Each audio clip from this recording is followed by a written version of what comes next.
You're listening to Good Air, brought to you by the Good for You, Good for All local parks and recreation campaign at goodforpa.com. Today we hear a conversation about the inspiration behind the first ever Park and Recreation Professionals Day being celebrated on July 19th.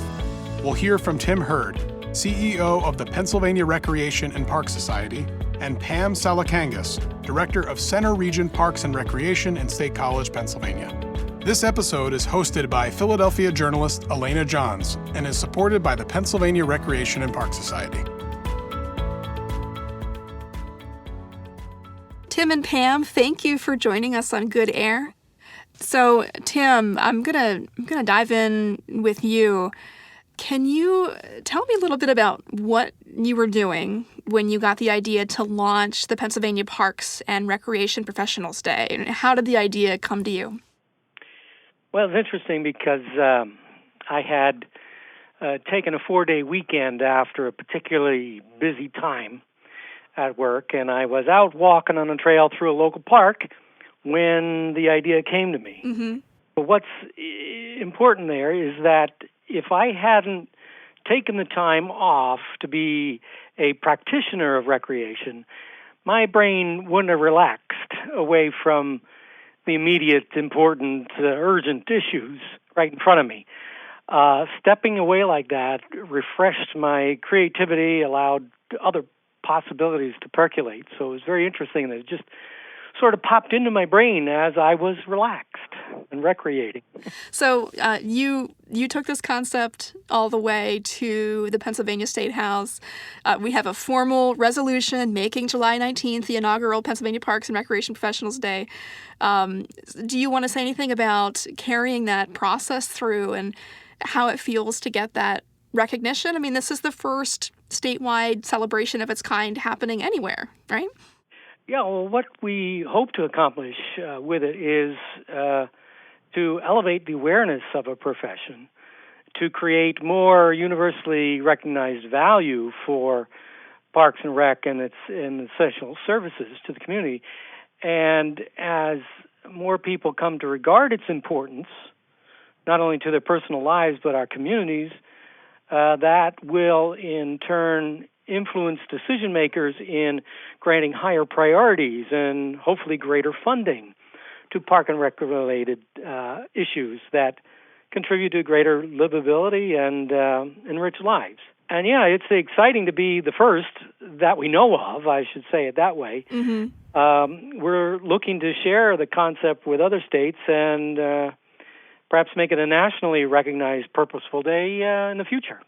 And that must be exciting to feel that support behind you so quickly.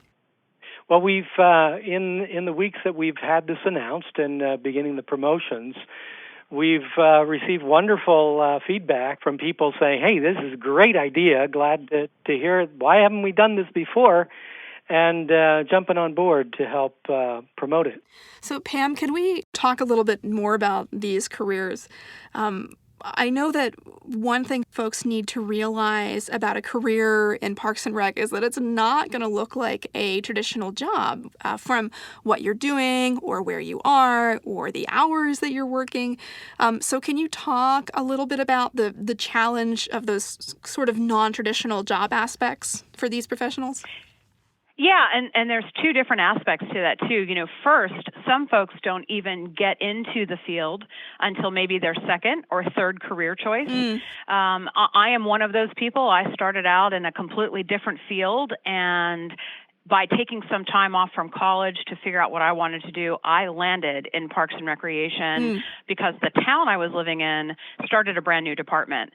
So I learned really quickly about the field and was able to make a choice. Now I'm going to go back to school and I'm going to get into Parks and Rec. Mm-hmm. And other people come from other fields too. They find that they can do maybe a better service with their talents in the Parks and Recreation field. So we've seen people come over from physical fitness or physical environmental education in the schools come over to Parks and Rec.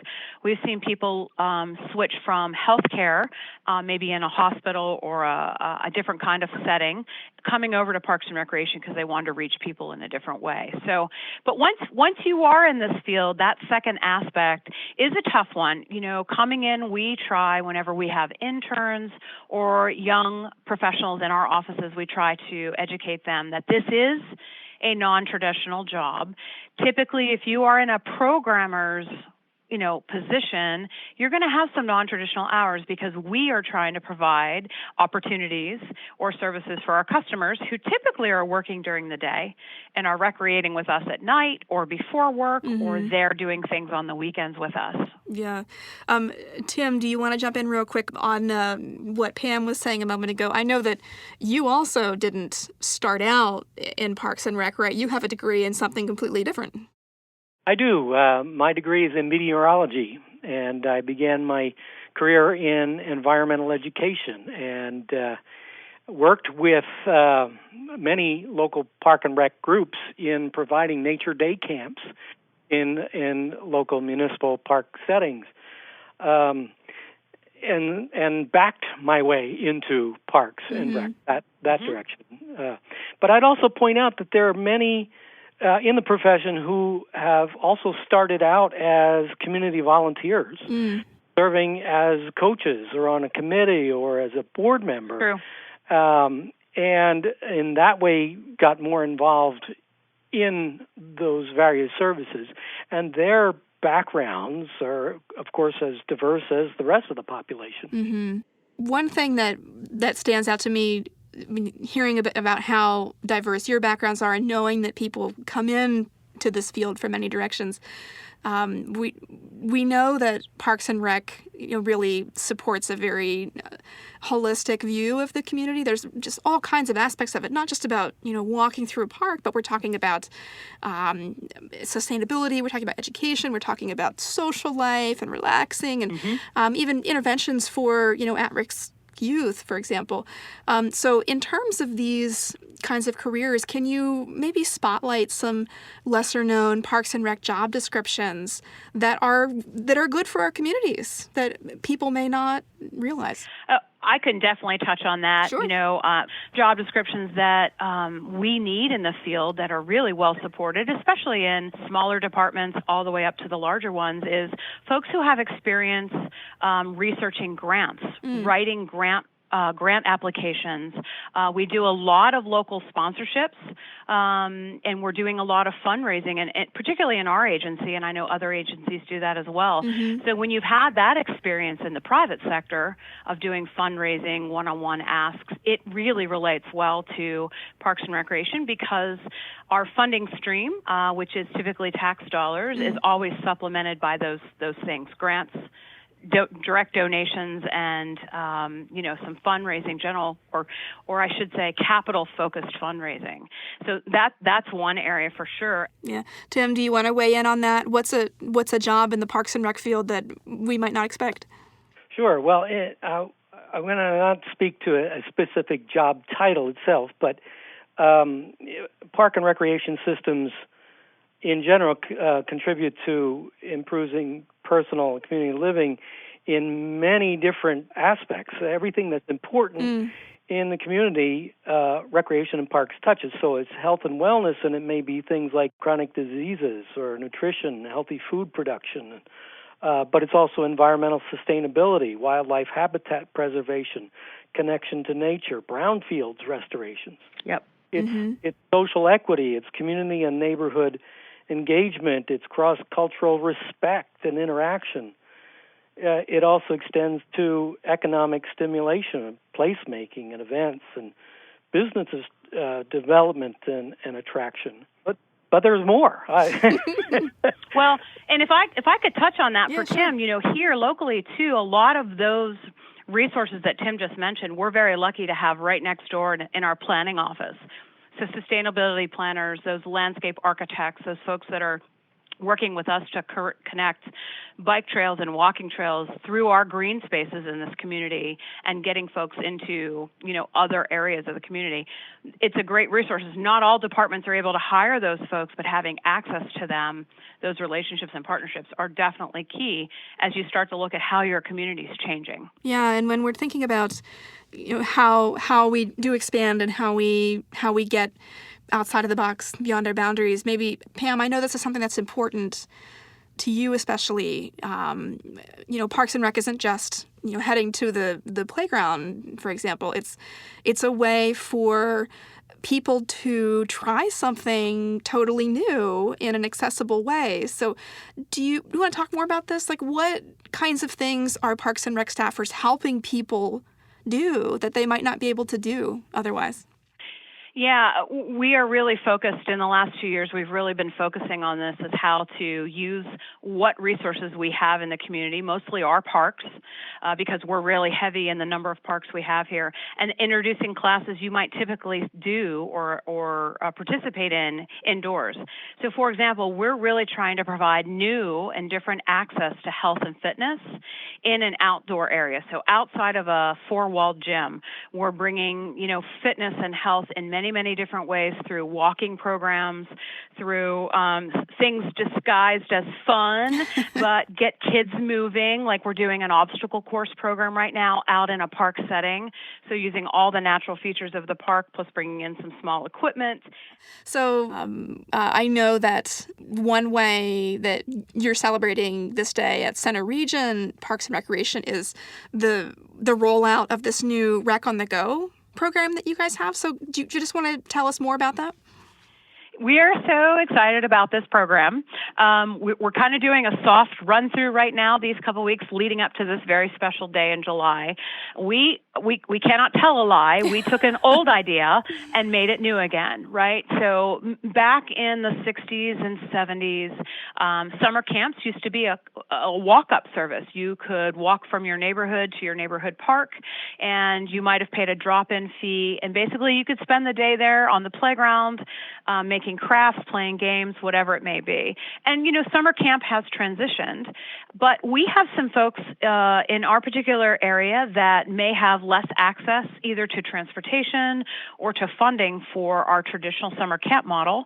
So we took that old idea of being able to drop in the park, and we basically bought a box truck. We filled it with all of our toys and equipment, and now we have a mobile rec program. And we modeled it off a program that was done in Baton Rouge, East Baton Rouge, actually, Louisiana. And we're now going out to those parks that maybe don't have as much attendance, but are also near neighborhoods where we know folks may lack some access. And we're basically going out every day and we're playing in the parks. And we have a non-traditional summer camp program that way, very low cost, where people can drop in and play.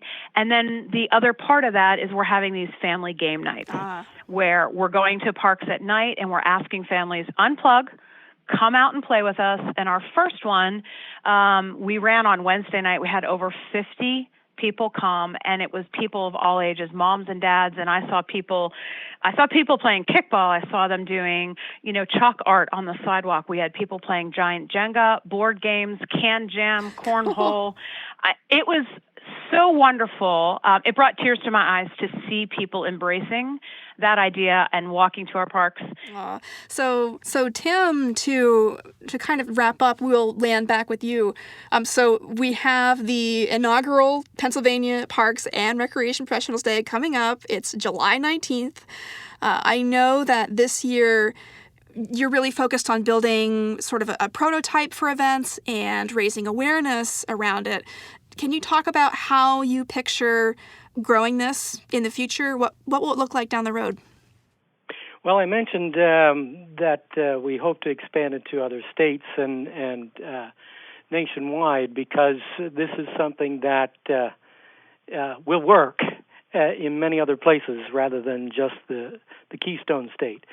So, but what it is an awareness raising with the public of all those things that park and recreation professionals do that don't always get recognized. Yeah.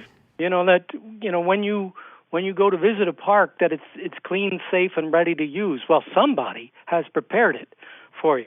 When you go to the pool, the lifeguards are well trained and the water quality is good. When you attend a public festival, you know that safety and security systems are capable and functioning. When your children attend day camp, you're certain that they're safe and appropriate physical, cognitive, and social development. These are the things, the unsung things that happen behind the scenes a lot, and people don't think a lot about them, except when they're missing. And then, why, this is terrible. And so we want to call attention to the positive aspects that our people bring to both individual and community living. And without it, it's a big void, and it would be a horrible thing. So it is looking to raise the awareness among all of our residents, our constituents, of the important work that we contribute to daily life.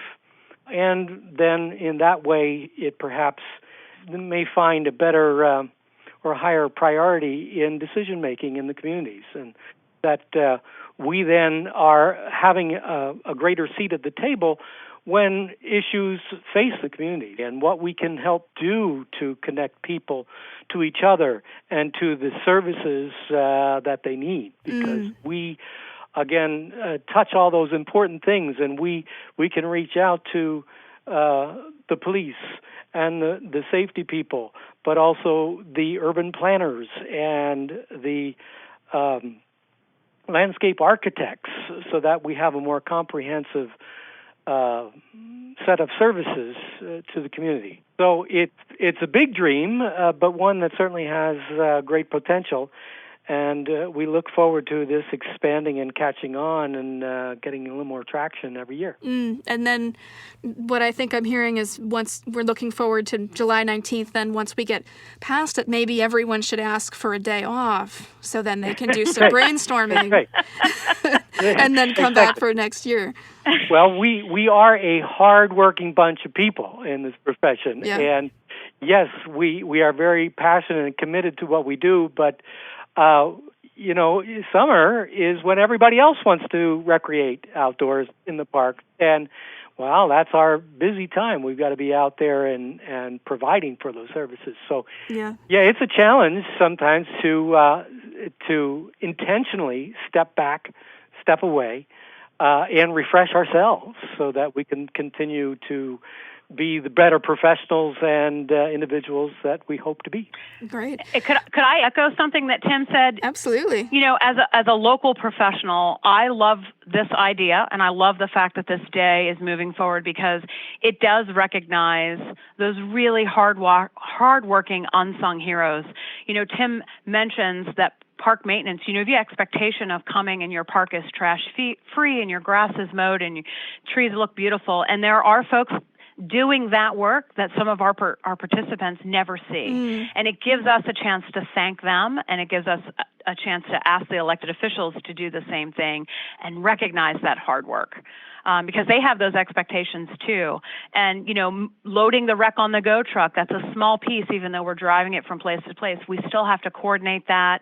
And when we show up, it's all in place, and people don't see that behind the scenes work. And that's why I love this day and why I'm encouraging our local Parks and Recreation professionals here to come on out that day and give everybody a pat on the back. Give themselves a pat on the back and those folks they work with.